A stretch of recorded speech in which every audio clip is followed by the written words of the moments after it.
प्रभु में मुझे बात करनी है। एक काला धन, दूसरा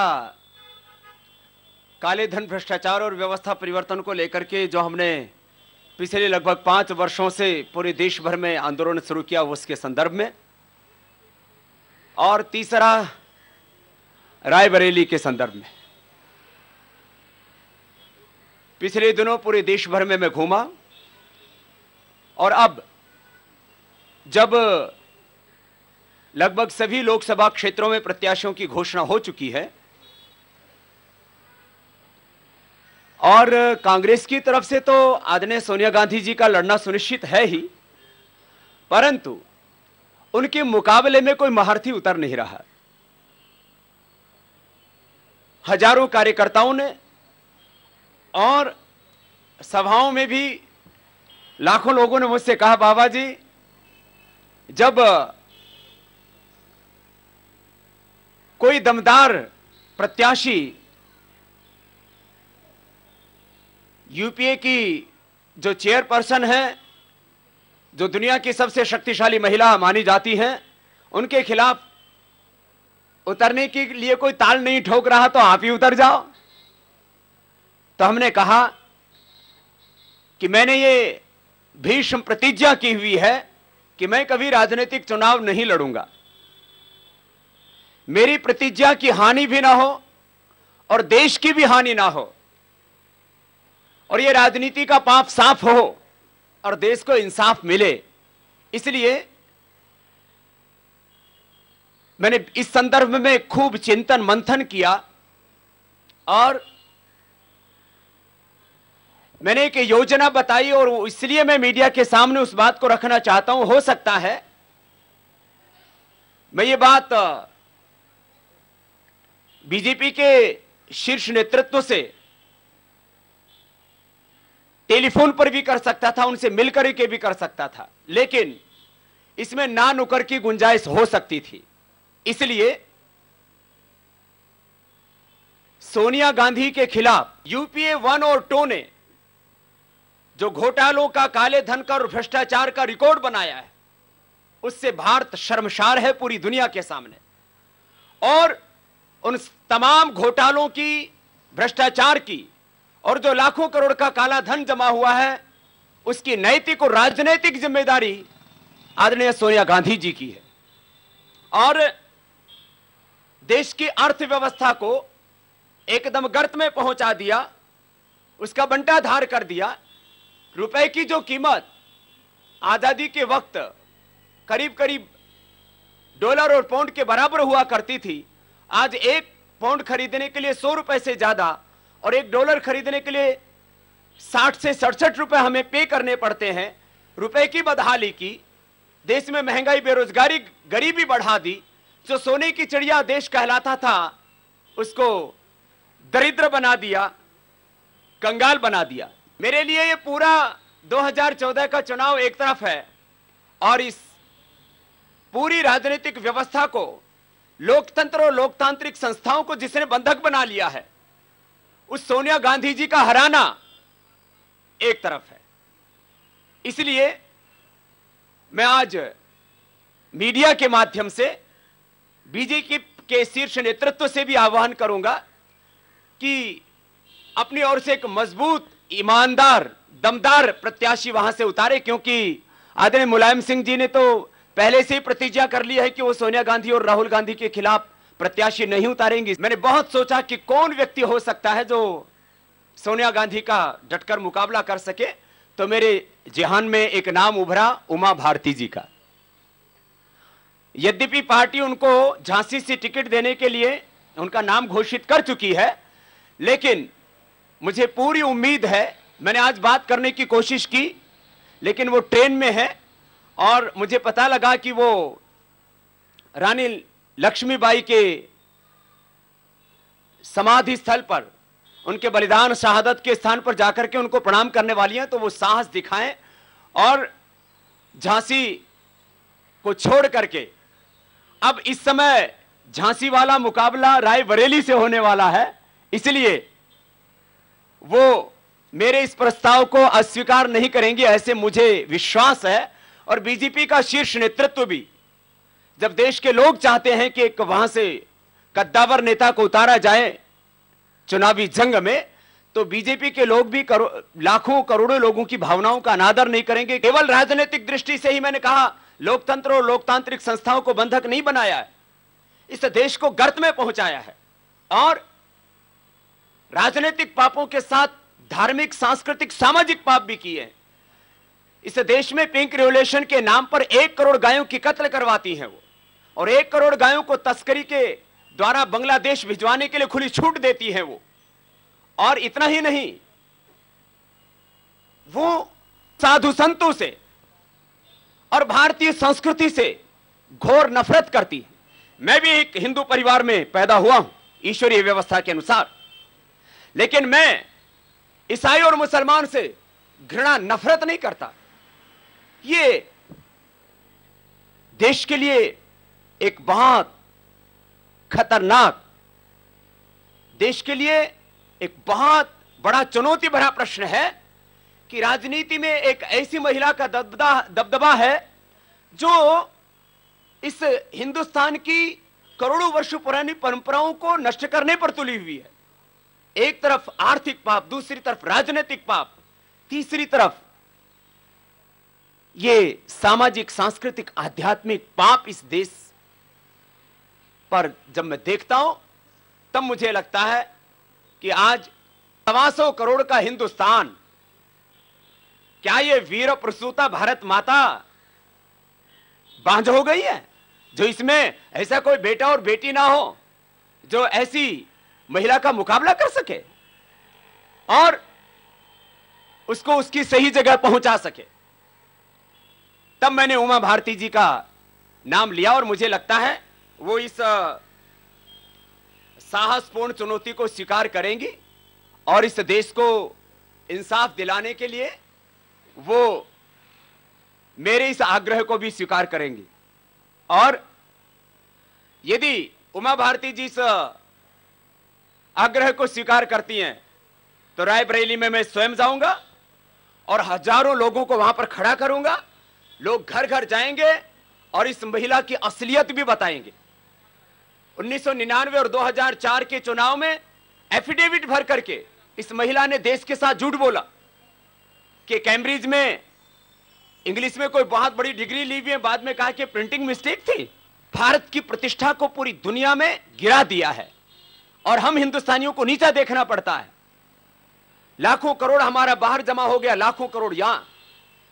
दुनिया के सभी टॉप इकोनॉमिस्ट, वर्ल्ड की बड़ी बड़ी एजेंसियों का, चाहे वो ट्रांसपेरेंसी इंटरनेशनल है, ग्लोबल फाइनेंशियल इंटीग्रिटी है, टैक्स जस्टिस नेटवर्क है, या भारत के प्रोफेसर अरुण कुमार से लेकर के प्रोफेसर वैद्यनाथन से लेकर के गुरुमूर्ति से लेकर के तमाम काले धन की अर्थव्यवस्था पर अध्ययन करने वाले व्यक्तियों का यह मानना है कि 100 लाख करोड़ रुपए से ज्यादा देश के बाहर गया काला धन। वो 10% है काले धन का, 90% यहां करीब 900 लाख करोड़ रुपए, 1000 लाख करोड़ की काले धन की अर्थव्यवस्था जमा हो जाती है और देश को दरिद्र बना दिया जाता है। मैं नहीं कह रहा, ये मेरे आरोप काल्पनिक नहीं है। आज सुप्रीम कोर्ट ने भी कहा है कि काले धन को देश को दिलाने के लिए केंद्र सरकार गंभीर नहीं, एसआईटी का गठन करना ही पड़ेगा। 60 साल में तुमने क्या किया? और काला धन जमा होने के कारण से इस देश के अंदर टैक्सेशन बढ़ा है, काला धन जमा होने के कारण से इस देश में प्रति व्यक्ति आमदनी घटी है और इस देश की अर्थव्यवस्था गर्त में गई है। यदि काला धन ना होता तो देश की अर्थव्यवस्था 10 गुना बड़ी होती। आज हम चीन और अमेरिका से आगे होते, लेकिन आज इस देश में मैंने चारों ओर एक निराशा का वातावरण निर्मित किया गया। वैसे आज घोषणा पत्र के नाम पर एक धोखा पत्र भी कांग्रेस ने जारी किया है। जैसे 67 सालों से वो धोखा देती रही है कि हम देश में ये कर देंगे, हम वो कर देंगे। 67 सालों में तुमने किया क्या?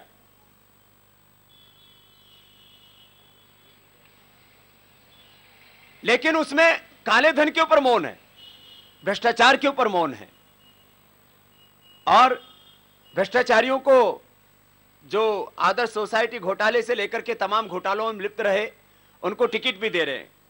तो आज काला धन कैसे वापस आएगा, इसके लिए इस वर्तमान सरकार ने तो कदम नहीं उठाए। उनका आंतरिक सर्वे में कह रहा था, जब घोषणा पत्र जारी कर रहे थे तब आया तो वो भी मान रहे हैं कि पूरा यूपीए 100 से कम में सिमटने वाला है। चाहे अपना फेस सेविंग के लिए वो बोल रहे हो कि हम 200 सीटें लेकर के आएंगे, और ये काला धन कैसे वापस आएगा, ये देश कैसे बचेगा? खाली सत्ता परिवर्तन से नहीं, व्यवस्था परिवर्तन होगा तब। इसलिए मैंने कुछ दिन पहले कहा था, हमने एनडीए को बिना शर्त समर्थन नहीं दिया है। काला धन को राष्ट्रीय संपत्ति घोषित करा करके वापस दिलाने के लिए सरकार को 4-5 बड़े कदम उठाने पड़ेंगे। चाहे वो अल्टीमेट बेनिफिशियल ओनरशिप का डिक्लेरेशन का प्रश्न हो, देशी विदेशी जो भी बैंकों में निवेश है या एफडीआई आदि के माध्यम से आ रहा है, या जो है पॉलिटिकल एक्सपोज पर्सन्स या United Nations convention against corruption का जो इंटरनेशनल लेवल पर प्रोविजन है उसकी बात हो, देश की आंतरिक अर्थव्यवस्था का काला धन वापस लेने के लिए हमने एक प्रस्ताव दिया, एकल कर व्यवस्था का उसका प्रश्न हो, भ्रष्टाचार मुक्त भारत बनाने के लिए हमने 3 प्रस्ताव दिए, सीबीआई की स्वायत्तता से लेकर के, और चीफ विजिलेंस कमीशन, चुनाव आयोग और सीएजी, और अभी नया जो लोकपाल उसकी नियुक्ति की निष्पक्ष और न्यायपूर्ण प्रक्रिया को लेकर के, और व्यवस्था परिवर्तन के हमारे जो अहम मुद्दे हैं। तो इसके ऊपर आदरणीय राजनाथ जी ने, आपके सामने मैं इसलिए दिखा रहा हूं कि हमने पर्दे के पीछे कोई समझौता नहीं किया, हमारा कोई हिडन एजेंडा नहीं है। आदरणीय राजनाथ जी ने, आदरणीय राजनीति के भीष्म पिता महज जिन्होंने काले धन की बात राजनीतिक पटल पर पहली बार उठाई और उसको सामाजिक स्तर पर पूरे देश के करोड़ों लोगों के पास हम लेकर के गए उस मुद्दे को, और करोड़ों लोगों में हमने काला धन, भ्रष्टाचार और व्यवस्था परिवर्तन के लिए अपेक्षाएं जगाई। तो आदरणीय लाल कृष्ण आडवाणी जी ने काले धन, भ्रष्टाचार और व्यवस्था परिवर्तन के इन मुद्दों पर पूर्ण सहमति जताकर एक हस्ताक्षर दिया। आदरणीय नितिन गडकरी जी, आदरणीय श्री सुषमा जी और श्री जेटली साहब, इन सब ये 5 जो बड़े व्यक्तित्व हैं बीजेपी के, इन सहित हम बीजेपी और एनडीए के प्रत्येक प्रत्याशी से ये शपथ पत्र ले रहे हैं, भारत स्वाभिमान के इन मुद्दों पर उनसे हस्ताक्षर ले रहे हैं, लिखित में इन मुद्दों पर समर्थन ले रहे हैं। वो भी समर्थन उन्होंने दिया है, इसलिए किसी हम पार्टी के हिस्सा नहीं है, ना बनेंगे, लेकिन ये मुद्दे तभी पूरे होंगे जब कम से कम 272 नहीं तो 300 सांसदों के साथ एक मजबूत प्रधानमंत्री देश को मिले, जो साहस के साथ कुछ बड़ा कदम उठा सके, जिसमें पॉलिटिकल विल हो, पॉलिटिकल ऑनेस्टी हो। और मुझे लगता है ये मुद्दे इस बार पूरे होंगे और इस देश को न्याय मिलेगा, और भारत माता के माथे से ये राजनीतिक कलंक भी खत्म होगा, और इस देश को राजनीतिक, आर्थिक, सामाजिक, सांस्कृतिक न्याय मिलेगा। ये प्रश्न कुछ उठ रहे थे, मैंने आपके बीच में ये रखे हैं, और करीब 100 जगह पर परसों से मैंने आगे कार्यक्रम भी रखे हैं योग, दीक्षा और राष्ट्र निर्माण सभाओं के, और मुझे पूरा विश्वास है कि इस बार आदरणीय मोदी जी 300 से ज्यादा सांसदों के साथ संसद में पहुंचेंगे, और इस बार का जो चुनाव है वो राजनीतिक पार्टियां कम, इस देश की जनता लड़ेगी, क्योंकि उस जनता में हमने पिछले करीब 2 दशकों से योग के द्वारा उनका चरित्र निर्माण करके राष्ट्र निर्माण के लिए उनको तैयार किया है।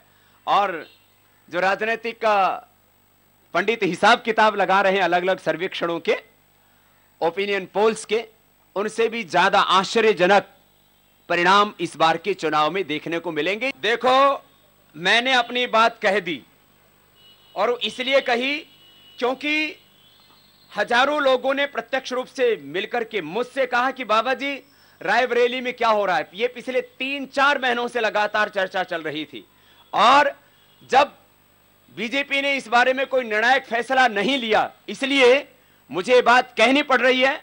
और मैं इस देश का एक नागरिक हूं, और जो इस देश की पीड़ा है मैं उसको जीता हूं, और मैंने उस आक्रोश को, उस गुस्से को, और उन करोड़ों लोगों की जो अपेक्षाएं हैं, जो इस देश में एक बड़ा परिवर्तन देखना चाहते हैं, उसको आपके माध्यम से मैंने सामने रखा है। और ये दोनों ही निर्णय बड़े कठिन थे। एक, बीजेपी अभी तक शायद वहां निर्णय नहीं ले पा रही थी, क्यों? दूसरा, उमाजी झांसी से क्योंकि उनको प्रत्याशी घोषित किया जा चुका है। लेकिन अब जब लगा कि रास्ते बंद होने के कगार पर हैं, तो मैंने यहां पर सार्वजनिक तौर पर इस बात को कहने का साहस किया है। और हम यहां से कहने के बाद यह अपेक्षा करते हैं कि वो 1-2 दिन में कोई जरूर बड़ा निर्णय लेंगे। उमा भारती जी एक कद्दावर नेता है और साहसी नेता हैं। बाकी लोगों जो है, हो सकता है अलग अलग जो बड़े बड़े नेता हैं उनके नामों की घोषणा सब जगह से हो चुकी है। अब 2 ही व्यक्ति बचे हैं, एक सुब्रमण्यम स्वामी जी बचे हैं। ऐसा है, देखो मुझे किसने ना हां किया ना किया, अब वो कंफ्यूजन में है, तो हमने सीधा खुला चुनौती दे दी, अब उनको करना ही पड़ेगा। ऐसा देखो, हम मुद्दों के साथ हैं, किसी व्यक्ति और पार्टी के साथ नहीं, और इसलिए मुद्दों पर लिखित में सहमति ली है। कोई काल्पनिक बातों में हम नहीं जीते। ये सच है कि टाइम फ्रेम, यदि मोदी जी की सरकार आती है, एनडीए की सरकार आती है, तो पहले लोकसभा के सत्र में ही काले धन के ऊपर उनको ये बड़े प्रस्ताव पास करने पड़ेंगे। मेहनत से कोई कमाए लाखों करोड़ों अरबों, बेईमानी का एक भी रुपए यदि कोई कमाता है तो वो हराम है, वहां अपराध है। मेहनत से इस देश में लोगों ने शून्य से सृजन करके करोड़ों रुपए भी कमाए हैं। चाहे वो, इसमें मैं किसी घराने का नाम लूंगा तो और प्रश्न उठेंगे। इस देश में वो राजनीतिक घराने जिन्होंने 5-10 हजार रुपए से अपनी यात्रा शुरू की, और आज उनके पास में 2-2, 3-3, 5-5 लाख करोड़ रुपए का आर्थिक साम्राज्य एम्पायर है। अभी तक हमारे पास में कोई चुनाव आयोग का नोटिस नहीं आया है, और जब आएगा तो उत्तर दे देंगे। भैया, हमने वहां पर किसी के लिए, किसी राजनीतिक पार्टी के लिए वोट नहीं मांगे, और देश के लिए लोग वोट करें, पैसे के लिए वोट ना करें, जाति और मजहब के लिए वोट ना करें, भ्रष्टाचार मुक्त भारत के लिए वोट करें, काला धन देश को दिलाने के लिए, इस भारत को परम वैभवशाली बनाने के लिए लोग वोट करें। ये रामलीला मैदान में भी हमने ऐलान किया था और पूरे हिंदुस्तान में हम ऐलान कर रहे हैं। इसमें कोई आचार संहिता का उल्लंघन नहीं होता, ना पहले हमने किया, ना आज कर रहे हैं, ना आगे करेंगे। मैं अपनी प्रतिज्ञा की हानि भी नहीं होने दूंगा और देश की हानि भी नहीं होने दूंगा, और इस राजनीतिक पाप को साफ करूंगा इस देश को इंसाफ दिलाने के लिए। इसलिए मेरी अपनी प्रतिज्ञा है कि मैं चुनाव नहीं लड़ूंगा, लेकिन महर्षि विश्वामित्र की तरह, महर्षि वशिष्ठ की तरह, आचार्य चाणक्य की तरह, स्वामी विवेकानंद, महर्षि दयानंद और श्री अरविंदो की तरह देश के लिए राजनीतिक हस्तक्षेप करना, मैं इसको राजनीति नहीं, इसको राष्ट्रनीति कहता हूं। यह मेरे लिए राजधर्म है, और यह मेरे योग अध्यात्म धर्म जितना ही पवित्र है। इसलिए अपना राष्ट्र के प्रति दायित्व निभाना यह अपराध नहीं, यह इस देश के लिए हमारा कर्तव्य है, और यह गौरव की बात है। और सब देश के नागरिकों को अब यह कर्तव्य निभाना ही चाहिए, और निभाएंगे। ये जो हमने बीजेपी के शीर्ष नेतृत्व से जिन मुद्दों पर सहमति ली है, ये जब एजेंडा लागू होगा तो जिसने, चाहे वो बीजेपी में है या एनडीए में, यूपीए में, थर्ड फ्रंट में, कहीं पर भी कोई बेईमान है वो बच नहीं पाएगा, और ईमानदार कोई सता नहीं पाएगा। इसलिए देश बनेगा सही व्यवस्था लागू होने से। इसलिए हम इस बार की लड़ाई मात्र सत्ता परिवर्तन के लिए नहीं, व्यवस्था परिवर्तन के लिए लड़ रहे हैं। फिर कोई बेईमान बच नहीं पाएगा, चाहे किसी भी दल का हो। स्वस्थ एवं समृद्ध भारत अभियान